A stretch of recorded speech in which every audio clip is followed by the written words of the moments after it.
Depuis 2016, la politique du secteur de l'eau au Bénin s'inscrit dans une vision ambitieuse. L'objectif affiché par le gouvernement est clair, relever le défi de la couverture intégrale en eau potable sur l'ensemble du territoire national. À ce jour, des avancées majeures ont été enregistrées. Ces efforts ont particulièrement transformé les grandes villes, notamment Cotonou, où les investissements ont permis d'accroître significativement la production quotidienne et le nombre d'abonnés. On compte désormais 359 km de réseau, plus de 21 000 m3 d'eau produits chaque jour, des milliers de nouveaux branchements et des foyers alimentés en continu. Abomey-Calavi a également bénéficié d'investissements significatifs permettant d'étendre l'accès à l'eau à des dizaines de milliers de foyers auparavant mal desservis.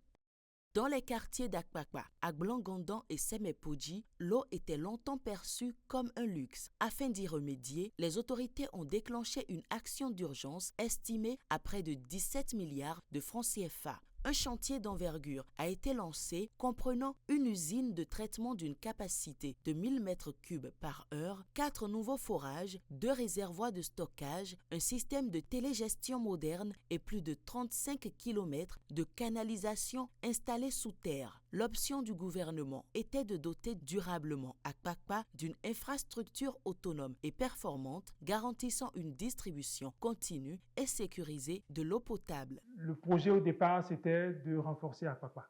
Mais la mesure d'urgence a complètement changé l'option du gouvernement. L'option du gouvernement, c'est de doter définitivement Akpakpa de son usine.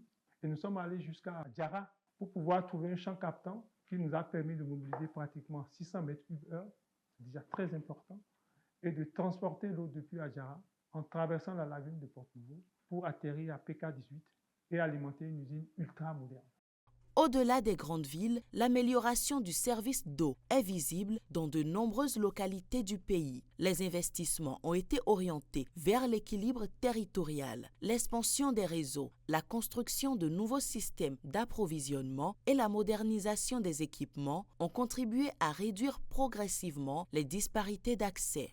J'ai eu ce compteur à un coût réduit, 10 000 francs. Vraiment. Je suis fier. C'est 8 personnes sur 10 qui ont accès à l'eau potable. Et ça fait que les progrès que nous avons enregistrés permettent d'impacter aujourd'hui 5 800 000 personnes. Un tournant social pour consolider cette avancée, l'accessibilité financière. Le gouvernement a mis un point d'honneur pour un accès à toutes les bourses, un tarif social de 15 francs CFA. La bassine, contre 25 francs auparavant, a été instituée. Cette politique tarifaire porte le mètre cube à 598 francs CFA.